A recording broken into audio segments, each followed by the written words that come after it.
Hello friend, कैसे हैं आप सभी। आप देख रहे हैं डिफरेंट यूनिक क्लासेस, जहां पर आपको मैथ के सवालों को सबसे अलग तरीके से समझाया जाता है। आज हम सीखेंगे सिंपल इंस्टेंट का क्वेश्चन।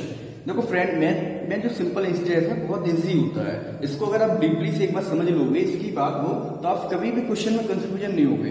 जो क्वेश्चन में कह रहा है कोई राशि साधारण ब्याज पर 3 वर्ष में स्वयं की 7/6 गुनी हो जाती है। आपसे पूछ रहा है ब्याज की वार्षिक दर बताइए।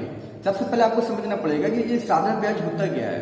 देखो फ्रेंड, जब भी हम किसी से कुछ मनी उधार लेते हैं या किसी को कुछ मनी उधार देते हैं, तो उस पर हम जो एक्स्ट्रा मनी लेते हैं या फिर हम किसी को देते हैं एक्स्ट्रा मनी, वही कहलाता है उसका साधारण ब्याज। ठीक है।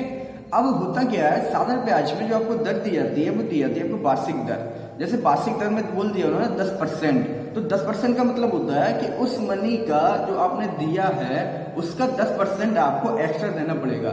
एग्जाम्पल के तौर पे अगर हमने किसी को 5,000 रुपए दिए हैं, अब उसने मुझे 10% पर दिया है, तो 1 वर्ष बाद मुझे उसका 5,000 वो रिटर्न करना पड़ेगा, प्लस 500 रुपए और एक्स्ट्रा रिटर्न करने पड़ेंगे, जो कि उसका 10% है।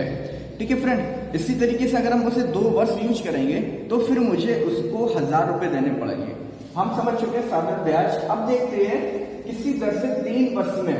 अब यहाँ पर 3 वर्ष की बात हो रही है। देखो फ्रेंड, साधारण ब्याज हमेशा सेम रहता है। अगर आपको 10% लग रहा है 1 साल में, तो दूसरी साल भी आपको 10% देना पड़ेगा, तीसरी साल भी 10% ही देना पड़ेगा। इस तरीके से आप देखोगे कि जो 500 रुपए आपको हर साल देने पड़ रहे हैं, वो 500 रुपए आपको हर साल ही 500 रुपए ही देने पड़ेंगे।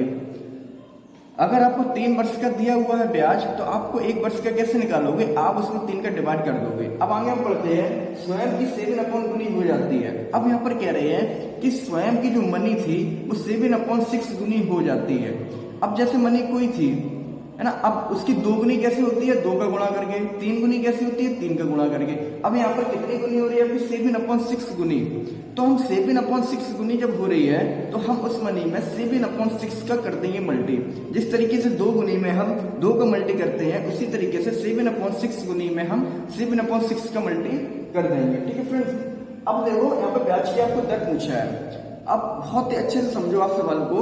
यहाँ पे दिया हुआ 3 वर्ष में स्वयं की 7/गुनी हो जाती है। तो हम मान लो हमारा जो मनी था वो कितना था, 100%, क्योंकि हर जिसकी बात होती है वो 100% होता है, इसलिए आपका जो मनी था वो 100% था। अब 100 का 7/6 गुनी हो जाती है, तो 100 × 7/6 गुनी। ठीक है। अब लेकिन ये आपका टोटल मनी आया है।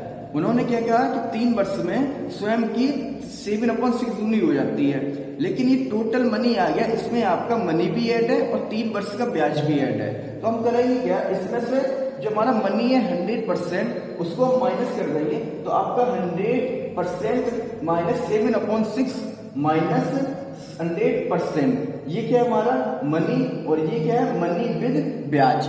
ये टोटल मनी है, इसमें ब्याज भी है, 3 वर्ष का ब्याज है और मनी है। ठीक है। तो हमने इसमें से मनी माइनस कर दी। हम इसको सॉल्व करेंगे तो आपका लास्ट आ गया 6, तो 700 माइनस 600 आपका आ गया 100/6। ठीक है। अब 100/6 जो आया है आपका, ये आपका 3 वर्ष का ब्याज है।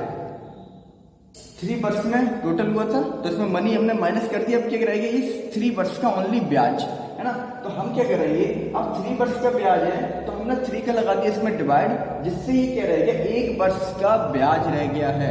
और आपको पता होगा 1 वर्ष में जो हमसे ब्याज लगता है वही कहलाता है उसका वार्षिक दर।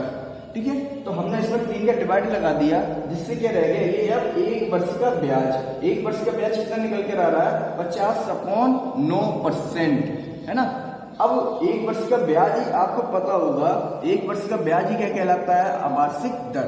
तो यहाँ पर जो उसे हम सॉल्व करेंगे, आपका आंसर यहाँ पर 50/9 भी, ये भी सीख है, और इसको आप सॉल्व कर दोगे तो 5 सही 5/9%, ये आपकी आ गई वार्षिक दर, क्योंकि ये 1 वर्ष में आपको इतना ब्याज देना पड़ रहा है, और 1 वर्ष में जो हम ब्याज देते हैं वही कहलाता है उसकी वार्षिक दर। फिर से समझ लो एक बार, हमसे 7/6 गुनी हो गई थी, तो हमने 7/6 गुनी करके उसमें से मनी को माइनस कर दिया। मनी क्योंकि 100% होता है जिसकी बात होती है, इसलिए मनी माइनस कर दिया। तो आपको जो 100/6 निकल कर आया है, ये निकल कर आया है 3 वर्ष का ब्याज।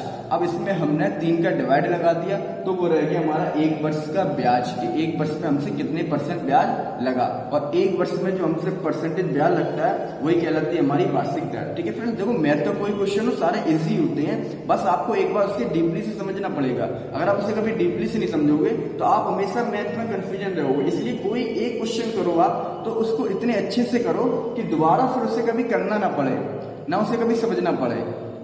अगर आप एक क्वेश्चन अच्छे से समझोगे तो आप उस क्वेश्चन से 10 क्वेश्चन सॉल्व कर सकते हो।